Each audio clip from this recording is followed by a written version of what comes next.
नमस्कार दोस्तों, स्वागत है आपका GC net JRF with Namita channel पर। आज की इस वीडियो में हम बात करेंगे कि इतिहास को समझने का सही रणनीति क्या है। क्योंकि बहुत सारे ऐसे स्टूडेंट हैं जो इतिहास तो पढ़ते तो हैं, लेकिन कैसे पढ़ना है उन्हें यही नहीं पता होता है और इसीलिए उनका कभी कॉन्सेप्ट क्लियर नहीं हो पाता है। चाहे आप PCS एग्जाम की तैयारी कर रहे हो, चाहे आप नेट एग्जाम की तैयारी कर रहे हो, इन दोनों भी एग्जाम में जो क्वेश्चन पूछे जा रहे हैं वो सारे के सारे क्रोनोलॉजी बेस्ड क्वेश्चन सबसे ज़्यादा पूछे जा रहे हैं। और बच्चों का जो सबसे ज़्यादा नंबर जो कटता है इसी सब चीज़ में कटता है, क्योंकि उन्हें पूरा कॉन्सेप्ट क्लियर नहीं होता है। उन्हें यही नहीं पता होता है कि हमारा आधुनिक इतिहास कब से शुरू हो रहा, हमारा प्राचीन इतिहास कब खत्म हुआ, मध्यकालीन इतिहास कब शुरू हुआ और फिर उसमें कौन से शासक पहले आए, कौन से शासक बाद में आए। और जब उनको यही क्लियर नहीं होगा तो फिर उनके बारे में वो अच्छे से डिटेल जानकारी कैसे जानेंगे। और इसीलिए क्वेश्चन सबसे ज़्यादा गलत होते हैं। तो मैंने इतिहास को समझने के लिए सबसे पहला काम ये किया कि मैंने इतिहास को 3 भागों में बांटा और उन 3 भागों में बांटने के बाद मैंने सबसे पहले एंशिएंट हिस्ट्री यानी प्राचीन इतिहास को उनके जितने भी भाग हैं उनमें उसको बांट के फिर उसके बाद उसका डिटेल अध्ययन मैंने किया था। तो जैसे आपका एंशिएंट हिस्ट्री है, तो एंशिएंट हिस्ट्री जो हमारा उसका शुरुआत होता है पूरा पाषाण काल से। जैसे आपको पता है कि हमारे 3 पाषाण काल में 3 मुख्य रूप से 3 प्रकार होते हैं, पूरा पाषाण काल, मध्य पाषाण काल और नव पाषाण काल। लेकिन जो आपका पूरा पाषाण काल है उसको भी हम मुख्य रूप से 3 रूप में बांटते हैं। उसको कहते हैं निम्न पूरा पाषाण काल, मध्य पूरा पाषाण काल, उच्च पूरा पाषाण काल। उसको हम 10 लाख ईसा पूर्व से लेके 10,000 ईसा पूर्व तक रखते हैं। अगर आपको BC और AD में अंतर नहीं पता है तो आप मेरा वीडियो जाकर देख लीजिएगा, जिससे आपको ये डाउट जो है आपका क्लियर हो जाएगा। देन हमारा आता है मध्य पाषाण काल। जो मध्य पाषाण काल है हमारा, वो हमारा आता है 9,000 ईसा पूर्व से लेके 4,000 ईसा पूर्व तक। उसके बाद हमारा आता है नव पाषाण काल। जो नव पाषाण काल है वो 7,000 ईसा पूर्व से लेके 4,000 ईसा पूर्व तक आता है। उसके बाद आता है ताम्र पाषाण काल। जो आपका ताम्र पाषाण काल है, इसी ताम्र पाषाण काल में आपका सिंधु घाटी सभ्यता आता है। ताम्र पाषाण काल इसे हम इसलिए नाम से जानते हैं क्योंकि जो उस टाइम के जो हमारे औजार बनते थे, पत्थर के जो औजार बनते थे, उस पर हमारे तांबे के जो अवशेष है वो चिपके हुए थे, इसीलिए उनसे बने हुए औजार को हम ताम्र पाषाण काल के नाम से जानते हैं। और उस पाषाण काल के वजह से ही इस संस्कृति का नाम ताम्र पाषाण काल पड़ गया। इसी ताम्र पाषाण काल में हम सिंधु घाटी सभ्यता को देखते हैं। सिंधु घाटी सभ्यता में हम इसको हड़प्पा सभ्यता के नाम से जाना जाता है, क्योंकि सबसे पहले जो है हड़प्पा सभ्यता की खुदाई हड़प्पा में ही हुई थी, इसलिए इसे हड़प्पा सभ्यता के नाम से जानते हैं। सिंधु नदी के किनारे बसे होने की वजह से इसे हम सिंधु घाटी सभ्यता के नाम से भी जाना जाता है। तो सिंधु घाटी जो सभ्यता है उसे भी हम 3 रूप से मुख्य रूप से जानते हैं। हमारा एक होता है पूर्ण हड़प्पा युग, उसके बाद हमारा आता है मैच्योर हड़प्पा और उसके बाद हमारा होता है उत्तर हड़प्पा युग।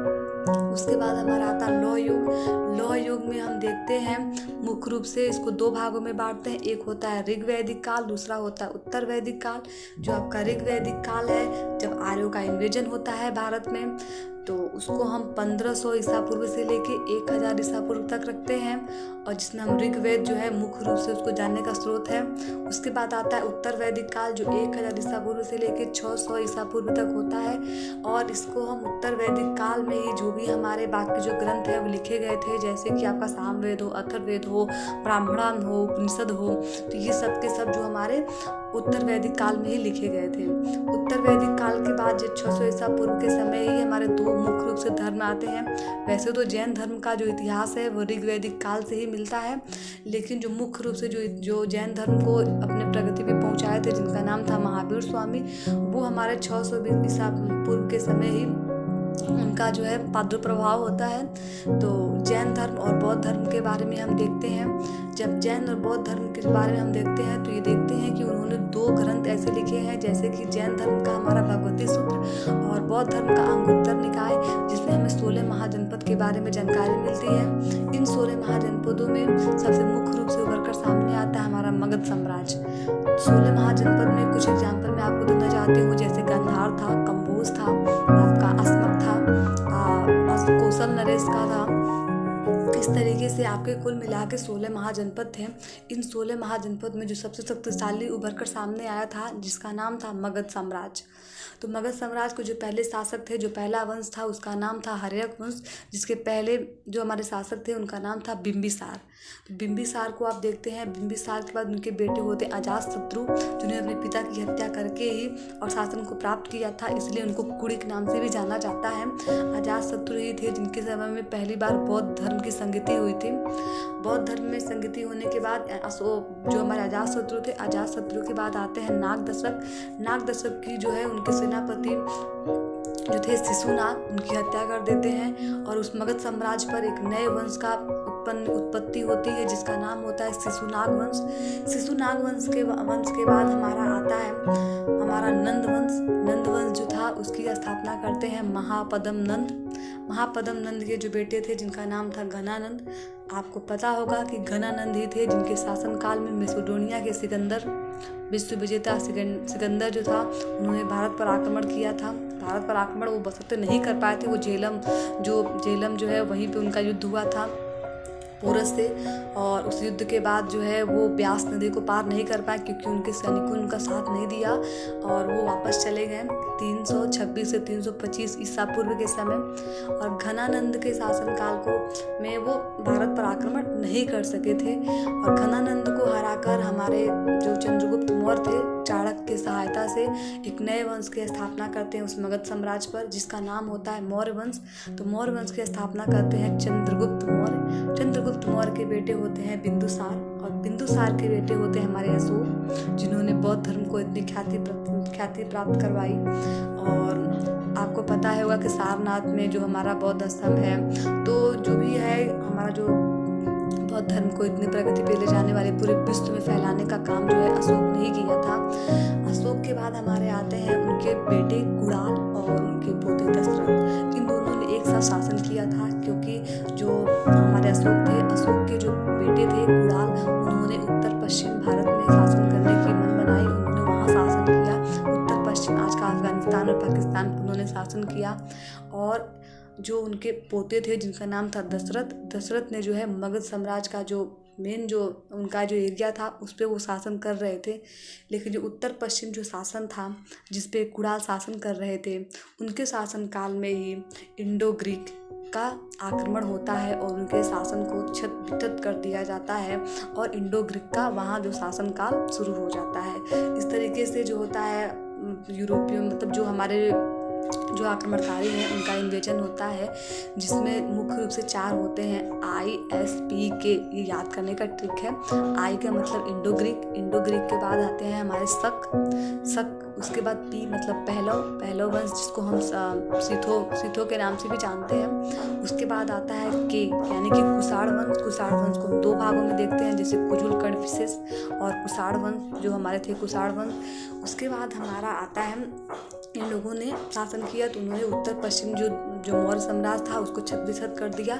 और लेकिन जो दशरथ के अंडर में जो काम कर रहा था, जो दशरथ के अंडर में जो शासन चल रहा था मगध में, वो 185 ईसा पूर्व में उसका अंत हो गया क्योंकि जो शुंग वंश था यानी कि पुष्यमित्र शुंग जो थे, उन्होंने एक नए वंश की स्थापना कर दी मौर्य वंश का पतन करके, और शुंग वंश की स्थापना पुष्यमित्र शुंग ने कर दी। उन्हीं के बेटे थे अग्निमित्र, जिनके बारे में जो है हमारा जो है कालिदास ने कविता लिखी हुई है, उनके पे ग्रंथ लिखा हुआ है मालिका अग्निपुत्रम के बारे में। उसके बाद उन्हीं के शासनकाल में हमारा जो था जो शक वंश के जो शासक थे मिनांडर, उन्होंने मगध साम्राज्य पर आक्रमण भी किया था। कुषाण वंश जो शक साम्राज्य है, शक साम्राज्य के बाद हमारा कुषाण वंश आता है। और जो हमारा शुंग वंश है, उसी शुंग वंश के शासनकाल के बाद हमारा आते हैं सुशर्मन ने कर्ण वंश की स्थापना की शुंग वंश का अंत करके। और शुंग वंश के बाद हमारा जो कर्ण वंश, और कर्ण वंश के बाद हमारा जो है मगध पर शासन करते हैं सातवाहन। लेकिन जो सातवाहन वंश थे वो दक्षिण भारत में पहले से ही शासन कर रहे थे। हमारे अशोक के शासनकाल में ही, अशोक का जो लास्ट टाइम चल रहा था उस टाइम से शासन कर रहे थे। और उन्होंने फिर उसके बाद जो सिंह जो थे वो सातवाहन वंश के संस्थापक थे। सातवाहन वंश में कई ऐसे मुख्य जो प्रतापी राजा थे, जिसने अपने हॉल का नाम सुना होगा, और उसी में जो हमारे आते हैं, एक नाम था गौतमीपुत्र सप्तकर्णी, जिन्होंने शक शासक नहपान को हराया था। उसके बाद उनके बेटे आते हैं वशिष्ठी पुत्र पुलवामी, और इस तरीके से सातवाहन वंश का शासन चलता है। उत्तर भारत में फिर उनका शासन फैल जाता है, और एक टाइम ऐसा आता है जब दो ही लोग शासन कर रहे होते हैं, हमारा सातवाहन वंश और कुषाण वंश। तो कुषाण वंश के जो उनके उत्तराधिकारी यानी कुषाण वंश के जो सामंत थे, वही हमारे आते हैं गुप्त साम्राज्य की स्थापना करते हैं, श्रीगुप्त। तो आगे की इस वीडियो में हम बात करेंगे गुप्त साम्राज्य से, और फिर उसके बाद में हम गुप्त साम्राज्य से लेके आपका जो है आगे का इतिहास देखेंगे। तो इस तरीके से मैंने इतिहास का एक खाका पहले तैयार किया, और मैं आपसे भी यही कहना चाहती हूँ कि पहले आप एक ऐसा खाका तैयार कीजिए अपने माइंड में कि कौन सा वंश पहले आया, फिर कौन सा बाद में आया, और उसके बाद आप उसको डिटेल से एनालिसिस कीजिए, उसके बारे में पढ़िए, तब आपका कॉन्सेप्ट क्लियर होगा, और वो तब जाके आपके क्वेश्चन जो है अच्छे से बनेंगे, सही बनेंगे और गलत नहीं बनेंगे। क्योंकि आपको असिस्टेंट प्रोफेसर बनना है, आपको डिग्री कॉलेज में पढ़ाना है, तो आपका कॉन्सेप्ट क्लियर होगा, तभी आप प्रोफेसर बन के आप अच्छे से अपना काम कर सकते हैं। तो आज की वीडियो में बस इतना ही। अगर आपको किसी और बात का डाउट हो, अगर किसी चीज़ पे आपको वीडियो चाहिए, तो आप कमेंट बॉक्स में कमेंट कीजिए।